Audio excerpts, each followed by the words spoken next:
করেই সারপ্রাইজ পেলাম। Good morning to everyone, আশা করছি তোমরা সবাই ভালো আছো। বিশ্বাস করো আমিও কিন্তু খুব খুব ভালো আছি।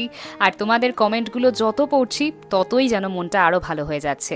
হ্যাঁ, একটু খুশি তো হয়েছিলাম আমি 100K যখন হলো ইনস্টাগ্রামে, কিন্তু তার সঙ্গে মনটা খারাপও ছিল, কারণ হঠাৎ করেই বুকে প্রচণ্ড ব্যথা শুরু হয়। তোমাতে তড়িঘড়ি করে ছুটে যাই ডাক্তারের কাছে। সত্যি মন মেজাজ ভালো ছিল না, কিন্তু বাড়িতে এসে সত্যি মনটা এক নিমেষেই ভালো হয়ে গেল। দাদাভাই আমাকে এই কেকটা পাঠিয়ে বলে, আজকের এই দিনটার জন্য বলতো কতগুলো মাস অপেক্ষা করেছিলি, আর আজকে যখন দিনটা এলো মন খারাপ করলে চলবে, আজকের দিনটাকে পুরোপুরিভাবে সেলিব্রেট করতে হবে। তাই আমার বেস্ট ফ্রেন্ডও চলে এলো আমাদের বাড়িতে, আমার হাতে ধরিয়ে দিল এই ফুলের বুকেটা। মন খারাপটা যে কখন আনন্দতে পরিণত হলো সত্যিই বুঝতে পারলাম না।